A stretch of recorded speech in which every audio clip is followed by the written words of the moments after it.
specifically his defensive energy tonight, if you thought there was a difference from the last couple of games. I think he's getting more and more each game in rhythm and getting his legs under him. Obviously his defense was good. He had the big block at the end there.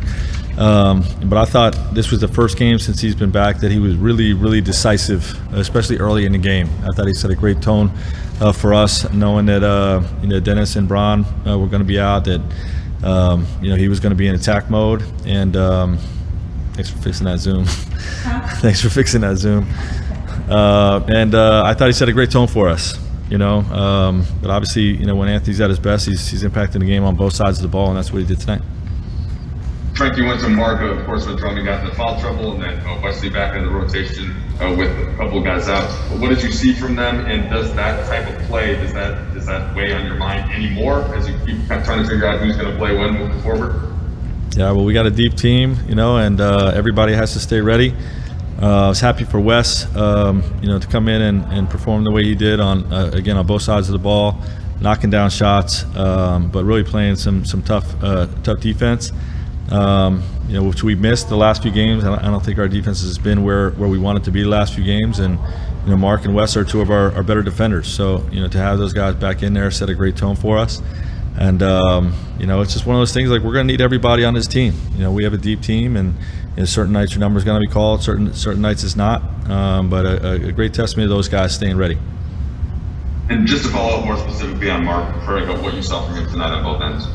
Yeah, well, we know we like the duo of Drummond and Mark matching up on Joker. If we saw this matchup in the playoffs, we've seen Mark a little bit throughout the year in the first two matchups. Wanted to see a heavy dose of drum on him. I thought both guys did a good job. This team offensively over the last 10 games has offensive rating of 119, and I think it was 96 tonight. And it starts with trying to slow down Joker. He's had some 40, 50-point games this year, and we gave up 32 points and 5 assists, but that's pretty good numbers for what he's been doing to the rest of the league. So I think it started with Drum, and Mark really came in and did a spectacular job defensively on Joker, but also facilitating offensively. Okay, we'll start with Algoon. Hey Frank, I have two questions. The first one is quick. Before Andre got into some foul trouble, were you going to play Mark tonight? Was that the plan? Yeah, we were going to use him as the second second option on Joker, and Trez was going to get the minutes against their second unit when Joker was out. They played a little unconventionally, I think, because of Millsap not being in there. They typically get Joker out at the 3-minute mark, which is about when we were going to come with Trez. They extended Joker, played him a different rotation than they're used to. But the mindset was that we were going to use Drummond and Mark, mostly on the Joker matchup, and use Trez with the second unit. And we were able to use all three guys. Okay, I thought that was the main quick question, so thanks. The second question is, obviously Mark, when he first had to kind of transition his role with Andre came up to him, got frustrated, but then said, I'm ready for whatever. Just now, he had a good game. He could have maybe said, I want to play more, but he was talking a lot about the team and how there's a need to stay together during the stretch. What does that do when a guy like Mark, as accomplished as he is, takes that attitude? Well, Marc Gasol's a winner.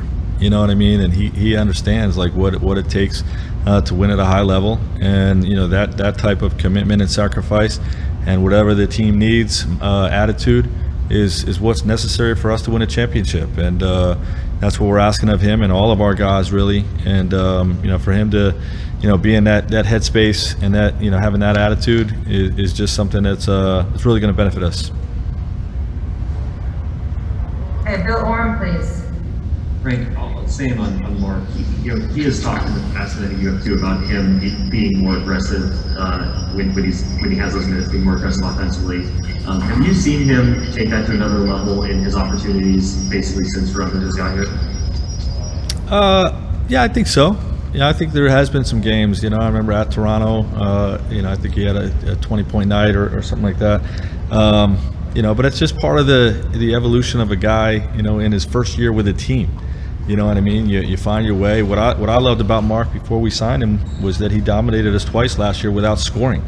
He dominated with his defense and rebounding, and I think he had, like 4 points and 8 points, but was a huge factor in those wins. So, I'm content with him playmaking and facilitating and carrying the threat at the three-point line. And, as the season's gone on, he's got a little more comfortable in our system and been more aggressive, and we welcome that.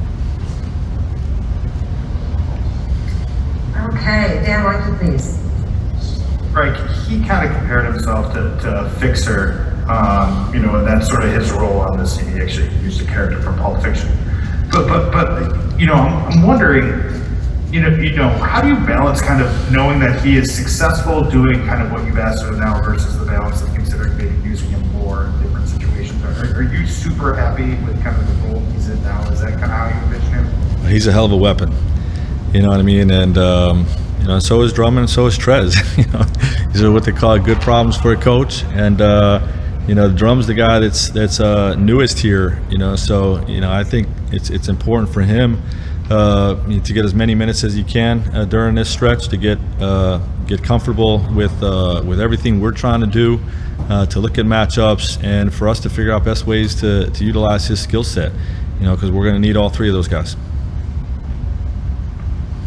Okay. I'm sorry, really quick, Ellie, quick follow-up. No problem. Was this sort of a recapturing a little bit of the attitude that you want your team to play with? There was, I think, at the very end of the first half, there was a trap with Kuz and Caruso where Denver wasn't able to get a shot off. You looked pretty excited from where we were sitting. Caruso very excited. Was this kind of the attitude that you want to see from your team more regularly on the court? Well, that's the pillar of our culture here. We're a defensive-minded group that likes to get after it and make teams uncomfortable and suffocate them on the defensive end. And when you have Bron in there and AD and Dennis, you have the offensive firepower to put up huge offensive numbers. Is why we believe in this group. But it starts with the defensive end. And that's what helped us win a championship last year. It's helped us stay afloat in this stretch while our two top guys are out. And quite frankly, it wasn't really there, over the last 5-6 games, at a high enough level. But it was terrific tonight. Okay, we'll just do last two. We'll go with Harrison Bacon, please. Hey Frank, you said it again tonight about needing all three guys at some point down the road, and over the last couple of weeks you've mentioned Mark's spacing as kind of a matchup where he can really kind of give you an advantage.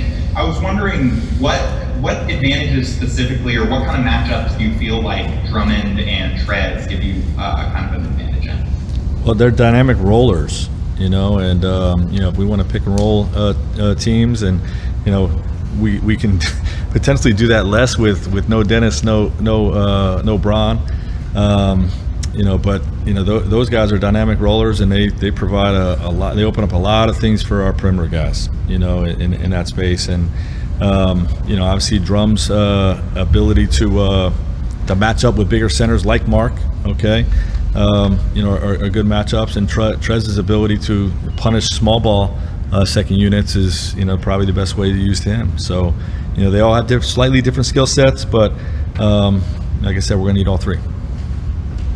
Okay, Leonardo Torres, please.